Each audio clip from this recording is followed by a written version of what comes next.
So, I want to tell you about our journey to find a king. But before I carry on, I'm going to take my hat off because I don't think I need it.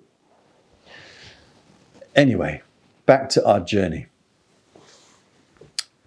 I'm a magi, or you might know us as the wise men, or sometimes the kings. Anyway, be all of that as it may, our job was to study the stars for any hidden messages or meaning that they might have. And we used charts like this to do so. And one day we discovered a new star, a spectacular star, a beautiful star, the brightest star that maybe we'd ever seen. And as we investigated it, we discovered that stars like this normally meant something really significant, really important was happening, something to do with royalty, like the birth of a new king.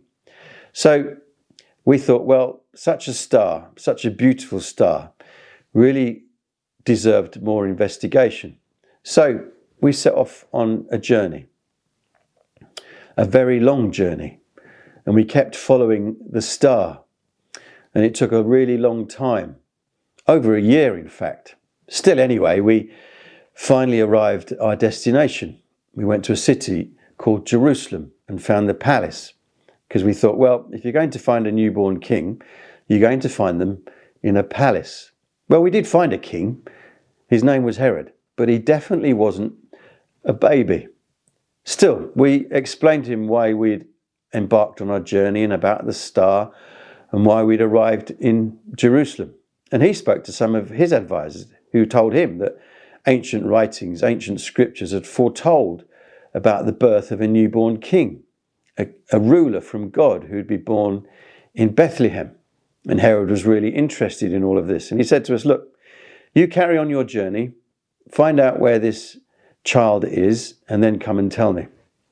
So we did as he said. We carried on, and eventually we found ourselves in Bethlehem, which actually is not that far from Jerusalem.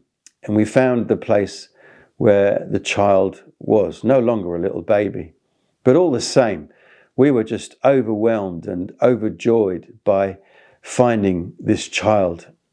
And we bowed down and we worshipped him, and we gave him our gifts of gold and frankincense and myrrh. And we just thought to ourselves that the announcement, the birth of this child through such a spectacular star, must mean something really important, new hope for the world.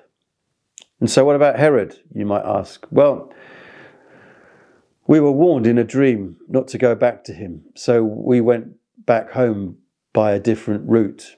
And we never did tell him where the child was. But our journey home was full of joy and full of excitement about the newborn king that we had discovered.